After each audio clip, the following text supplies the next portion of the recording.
France Culture.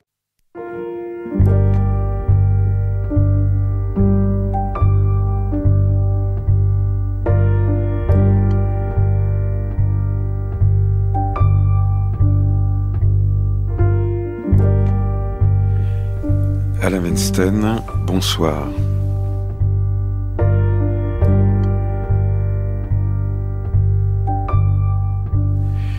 Du jour au lendemain, avec Georges Didier Huberman, qui publie 2 livres aux éditions de Minuit, Essayez voir et Sentir le grisou.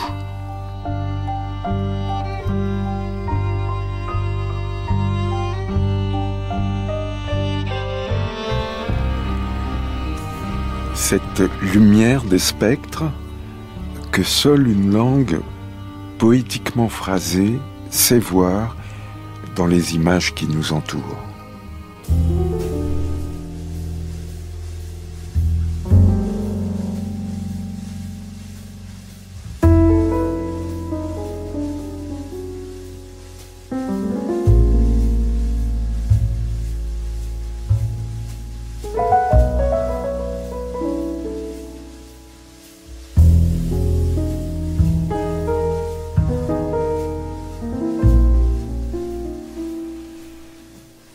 Je ne vais pas rappeler une fois de plus, Georges Didier Huberman, que vous êtes philosophe et historien de l'art, que vous enseignez à l'École des hautes études en sciences sociales, ni même que vous avez publié de nombreux livres, essentiellement d'ailleurs aux éditions de Minuit, mais pas seulement, parce que ces livres, vous êtes venu souvent en parler au micro de Du jour au lendemain.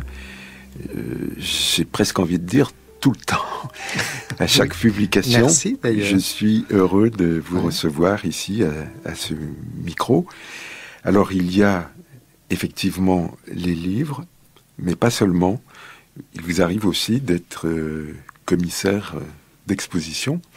Et c'est le cas en ce moment au Palais de Tokyo, à Paris, où vous avez imaginé l'exposition Nouvelles histoires de fantômes. C'est une exposition qu'on peut voir tout l'été, jusqu'au 7 septembre. Vous réunissez photos et cinéma dans un dispositif monumental qui est adapté à ce lieu qu'est le Palais de Tokyo. Et vous avez conçu ce dispositif avec le photographe Arnaud Gissinger.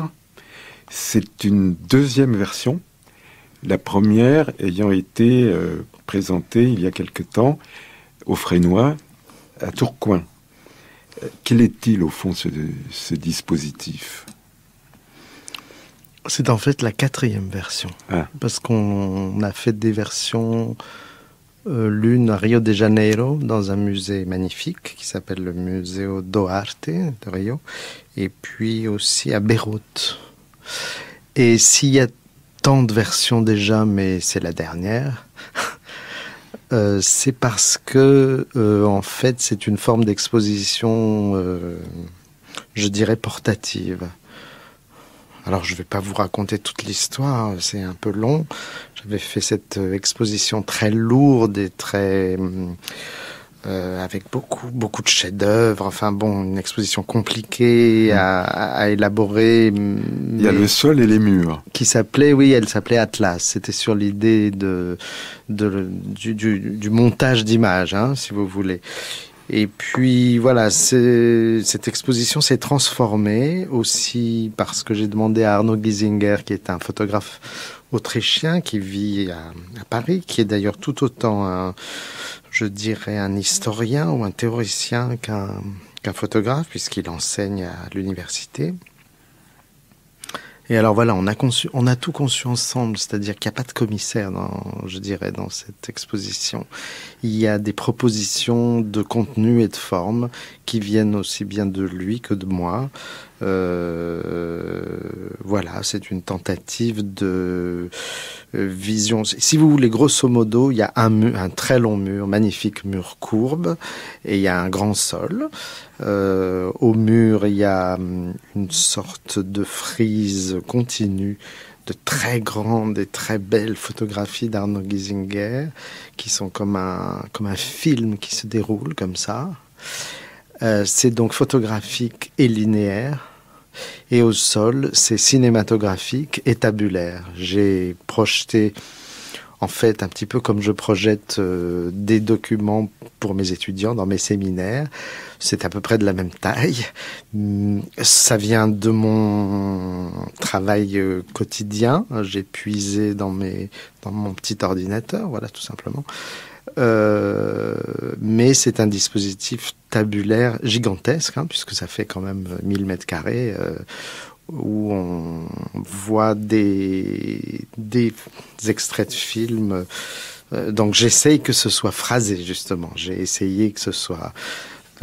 toute cette organisation au sol concerne des scènes de lamentation dans des différents films. Il y a d'ailleurs la scène que je commente dans Sentir le grisou, celle de Pasolini. Et voilà, j'espère que ça peut se voir ensemble, que ça fait sens, que ça fait sensation aussi, enfin au sens de modeste, hein, pas au sens du sensationnel, j'espère. Voilà. Pour le visiteur, c'est une expérience, oui. On a dit hypnotique. Bon, c'est pas ce que je cherche, hein, je cherche pas. On n'a pas envie de partir. Bon, d'accord, ça d'accord. C'est un ravissement au fond du spectateur. C'est pas à moi d'en décider, puisque je ne suis pas exactement le spectateur. Mais en effet, la frise d'images photographiques d'Arnaud Giesinger, qui sont des images qu'il a faites justement dans mon exposition Atlas, celle du départ, celle qui avait voyagé entre l'Espagne et l'Allemagne. Avec donc tout un travail sur le médium photographique et sa relation avec les œuvres d'art, exposées dans des cartons, au sol, au mur, etc. Et puis c'est greffé là-dessus, et ça c'est par l'entremise, je peux dire, de Alain Fleischer au Frénois, qui m'avait demandé quelque chose de plus. Dans un temps très bref et d'une façon très expérimentale, ce qui, moi, me plaît beaucoup. Et donc, cet atlas de scènes de lamentation cinématographique projetées au sol, voilà, et c'est le résultat de cette transformation. C'est une exposition qui n'a pas cessé de se transformer. C'est très agréable. Donc on peut aller voir cette dernière version, selon vous, hein, on verra si vous tenez parole au Palais de que je vais tenir parole. Tokyo, et puis lire ces 2 nouveaux livres que j'ai cités au début. Essayez voir, Sentir le grisou. Il y a une relation d'ailleurs entre ces livres et l'exposition. Les 2 livres sont très différents, mais chacun s'intéresse à l'artiste pensé comme inventeur de temps. Exactement. Il y a quelques années, j'avais fait, vous savez, le travail en fait de critique ou le travail de penseur se déroule sur des temporalités, des rythmes différents. Donc je suis dans des grands projets comme ça, avec beaucoup de notes, beaucoup de recherches, etc. Ça donne des gros livres. Voilà. Et puis il y a des moments plus transversaux qui sont souvent d'ailleurs liés au contact avec des artistes vivants. Et je n'ai jamais réussi, avec un artiste vivant, devant un artiste vivant, à avoir une position de critique ou de jugement ou de surplomb ou de dire... voilà. Alors, c'est un rapport très particulier, le rapport aux artistes vivants. J'essaye de m'en sortir par, justement... dans la citation que vous avez faite au début de cette émission, la langue sait voir. Je ne sais pas d'où c'est tiré, mais bon, je me reconnais quand même. Mais je dirais aussi que la langue essaie voir. Elle sait voir quand elle est phrasée. Et alors, pour trouver ce phrasé, c'est toute la grande difficulté. Et ça me pose constamment la question de mon rapport à la littérature, en fait. Il s'agit d'un certain rapport à la littérature. J'avais fait une série autrefois de petits livres comme ça, qui s'intitulait Fables du lieu. Et ça avait abouti d'ailleurs à une exposition, toujours au Frénois d'ailleurs. Et là, je suis dans les fables du temps. Mais ce sont des fables, c'est-à-dire je passe par le bout d'un livre de Aaron Appelfeld, par exemple, ou je passe par des choses de Beckett, ou voilà. Imre Kertész. Imre Kertész, très important. Alors, essayer voir, ce n'est pas essayer de voir. Oui. Si tu essayes de voir, tu te contentes d'ouvrir les yeux. Et si tu essayes... Alors, essayer voir est une quasi-citation. C'est Beckett. How try say. Comment essayer dire.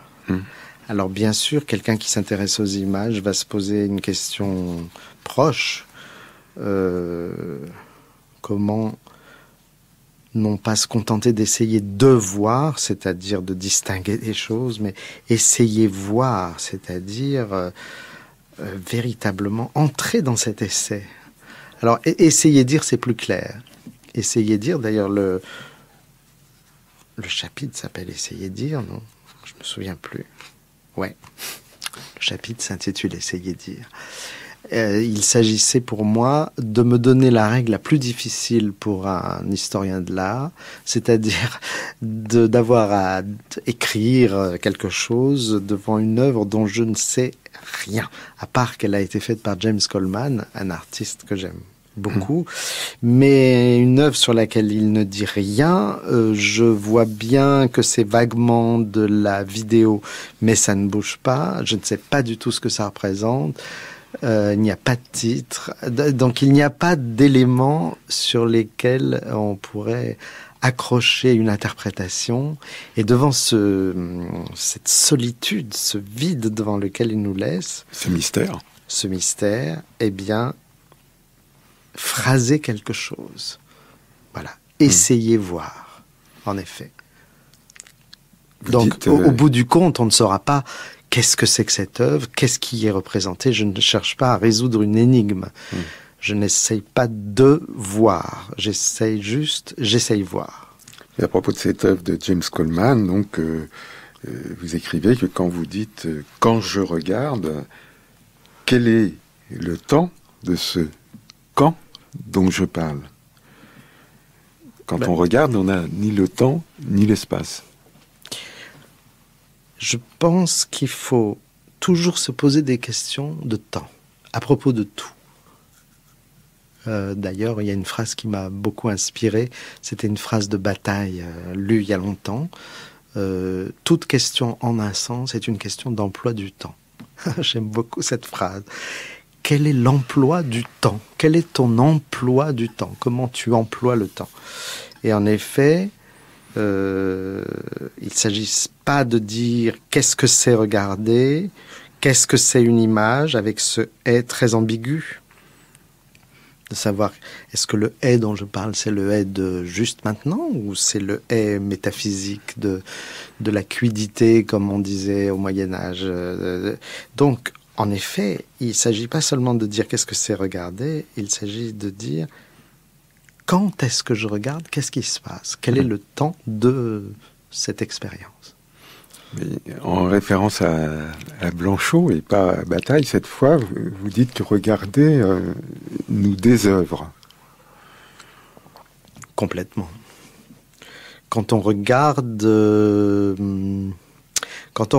par exemple, j'ai écrit ça à propos de cette œuvre de James Coleman. En effet, je la regardais.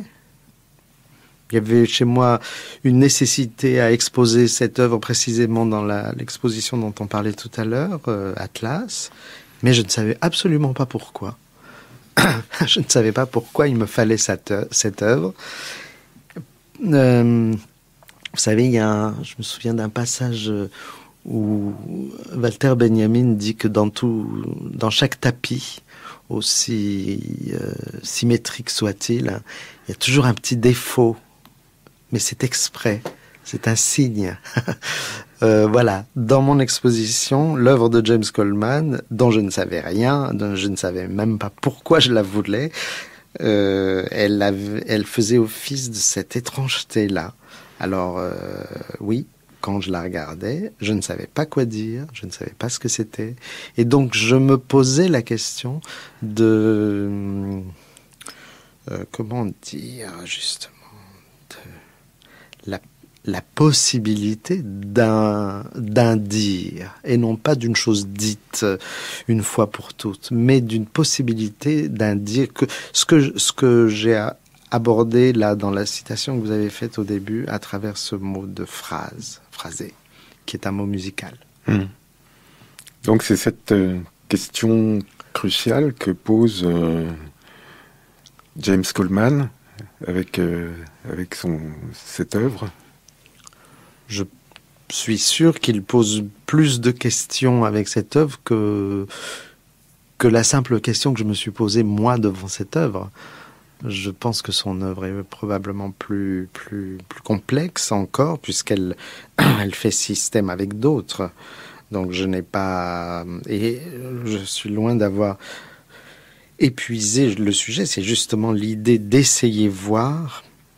C'est l'idée que l'écriture qu'on propose, c'est celle d'un essai. Un essai n'est jamais fermé. Jamais. Un manuel, c'est fermé. Un traité, c'est fermé. Peut-être même un roman, c'est fini. Il y a la fin d'un roman. Un essai, on doit toujours pouvoir ajouter, retrancher, modifier, ajouter un autre essai à l'essai, parce que le mot essai, qui est d'une magnifique modestie, hein, comme on l'entend très bien, ce mot d'essai aussi lui donne sa possibilité d'ouverture infinie. Hein. On peut toujours modifier un essai par un autre.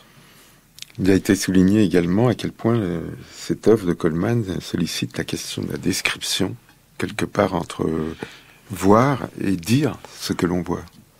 Oui.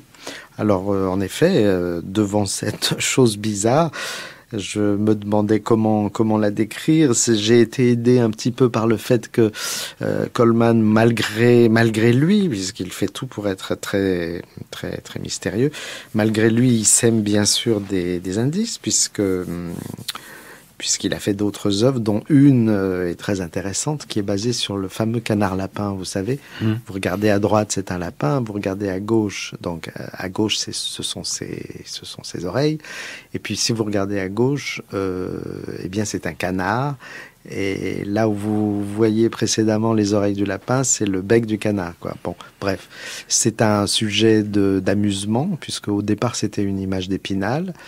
C'est aussi un sujet de réflexion philosophique qui a été mené alors de façon concurrente, je dirais, d'un côté par quelqu'un qui est très lu par les historiens de l'art, qui est Gombrich. C'est le début de Art et Illusion. Et puis l'autre, bien plus génial, qui est Wittgenstein. Et alors, si vous voulez, dans ce passage de la problématique de Gombrich, est-ce que c'est un canard ou est-ce que c'est un lapin ? C'est-à-dire une question de vocabulaire, de dictionnaire, si vous voulez. Le mot canard, le mot lapin, comme Panofsky s'était demandé, est-ce que c'est Judith ou est-ce que c'est Salomé ? C'est l'une ou l'autre. Ben non, alors c'est pas comme ça que ça se joue.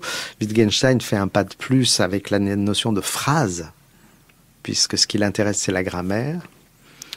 Et il faut faire un pas de plus encore, que Wittgenstein indique lui-même par certaines anecdotes liées à sa dernière philosophie, qui est qu'il faut faire un geste.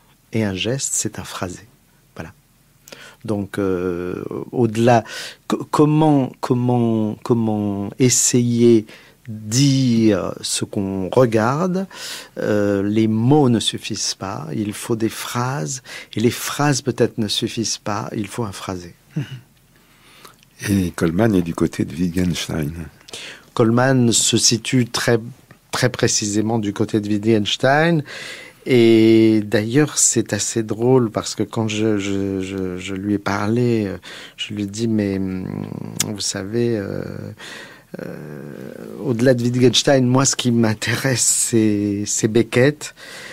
Il a d'abord réagi de façon extrêmement négative. Il s'est mis en colère. Je comprenais pas pourquoi, en fait. Mais bon, je n'étais jamais allé précédemment à Dublin, donc j'ignorais à quel point Beckett était une sorte d'image de marque touristique de la ville de Dublin. Donc c'est ça qui le mettait en colère. Je lui ai dit, attendez, quand on lit Beckett, la question ne se pose pas comme ça. Bien sûr, finalement, il était convaincu. Et à la fin de l'essai, vous demandez en quoi l'écriture de Beckett pourrait soutenir notre propre essayer-dire devant l'image sans nom.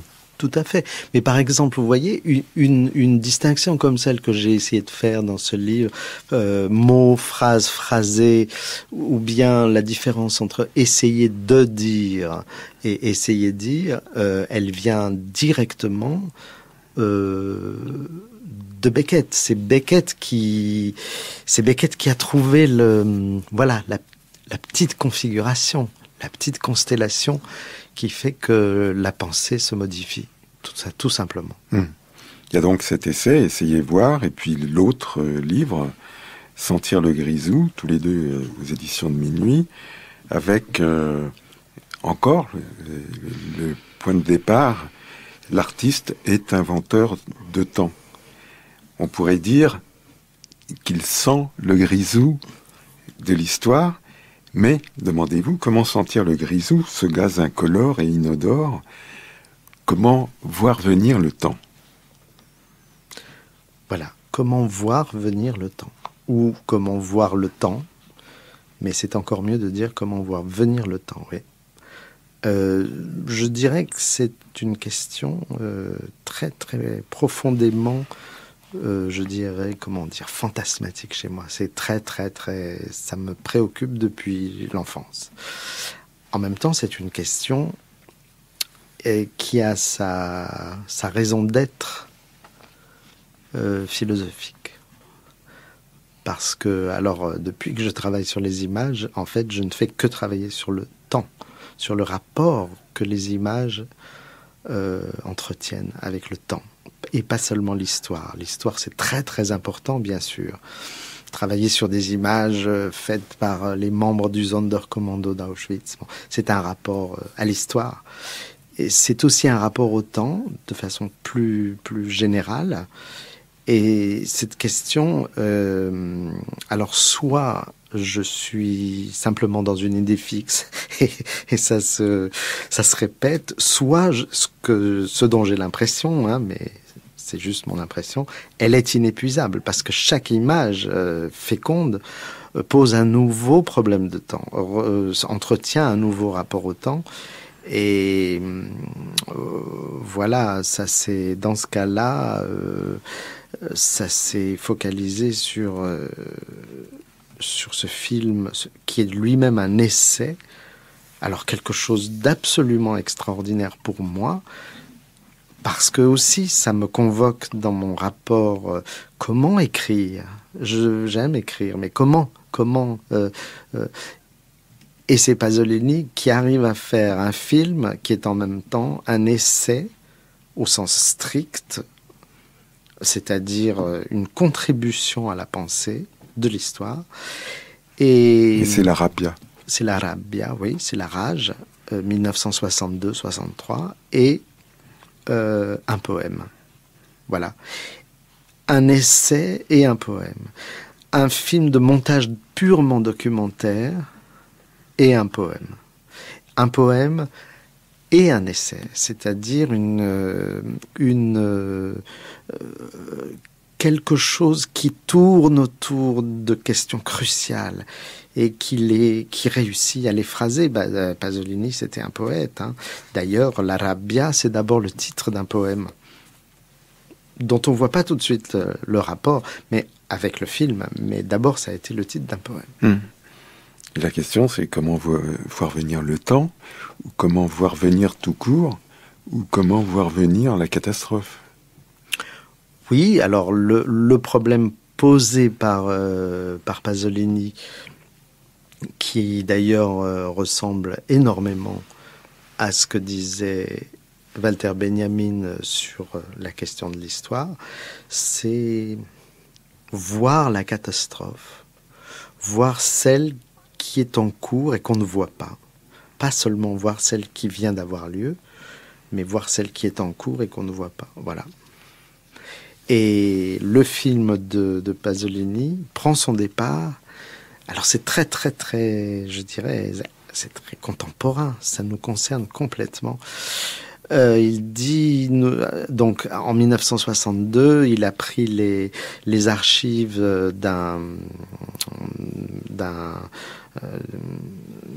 d'une production de cinéma d'actualité, hein, qui prend toutes les années 50, depuis la fin de la Seconde Guerre mondiale jusqu'aux début des années 60. Et il dit, ben voilà, c'est l'après-guerre, donc c'est formidable, tout s'est apaisé, et nous vivons dans la paix, nous vivons dans la normalité, enfin la normalité. Et puis, évidemment, il met ça totalement en question tout de suite. La scène de... Pourquoi je parle du Grisou aussi? Parce que il y a cette scène, ces images d'une catastrophe minière dans ce film magnifique,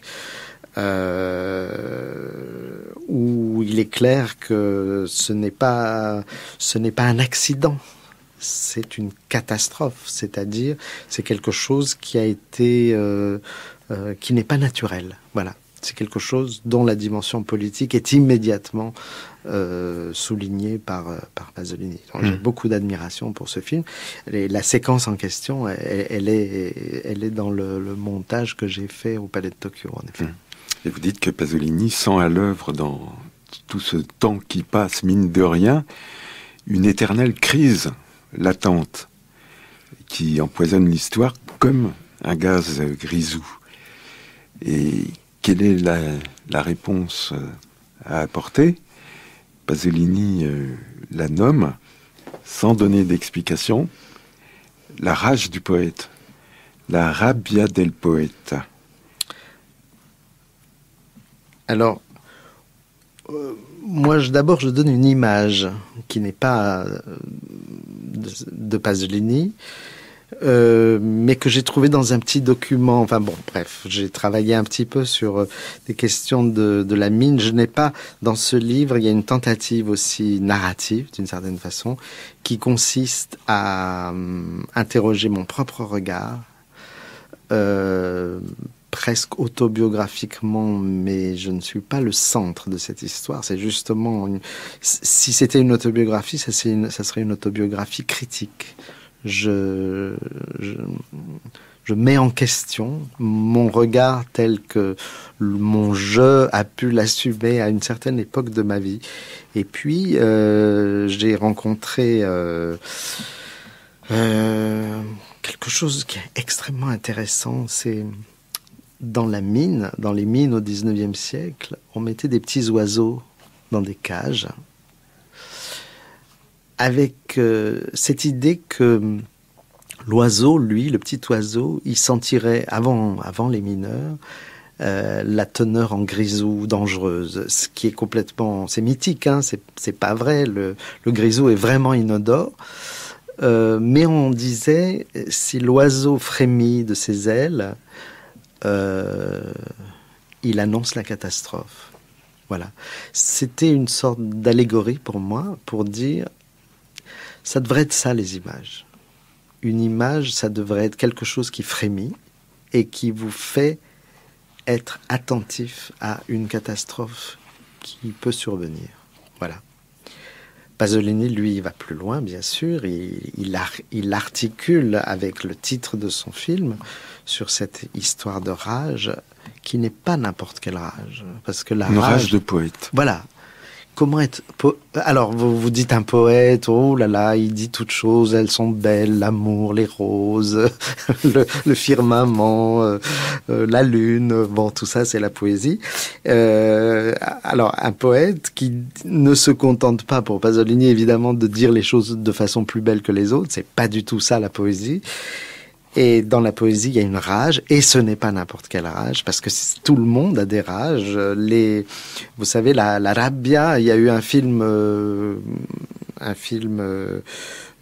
contradictoire qui a été fait par un type vraiment très à droite, politiquement, qui est un film immonde, d'ailleurs, parce qu'il trafique les documents. Par exemple, quand les jeunes se trémoussent en dansant le twist, il les met un peu plus rapide pour que ça ressemble à des noirs. Voilà, le film est vraiment... Donc, Pasolini dit à cet homme de droite, là, il lui dit, mais vous aussi, vous avez la rage. Mais on n'a pas la même rage, tous les deux. Donc, ne glorifions pas la rage en tant que telle, mais la rage dont il parle, c'est la rage du poète. Ouais. C'est-à-dire un acte de langue et de langage.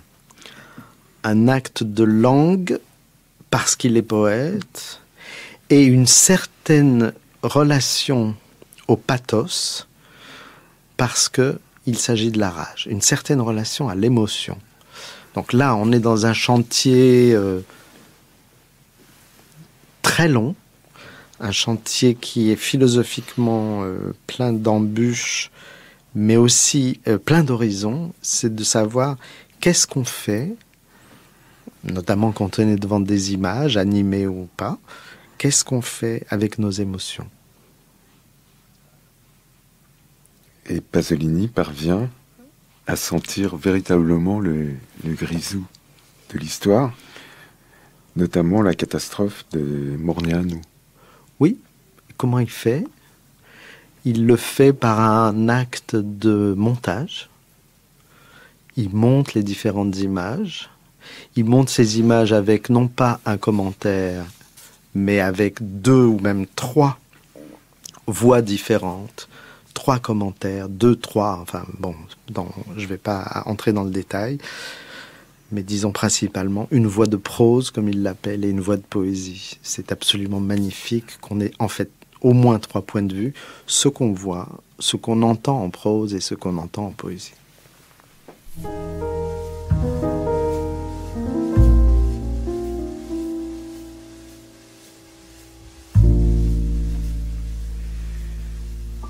Les 2 livres de Georges Didier Huberman, Essayez voir et Sentir le grisou, sont publiés aux éditions de Minuit. Et je rappelle l'exposition Nouvelles histoires de fantômes au Palais de Tokyo à Paris jusqu'au 7 septembre.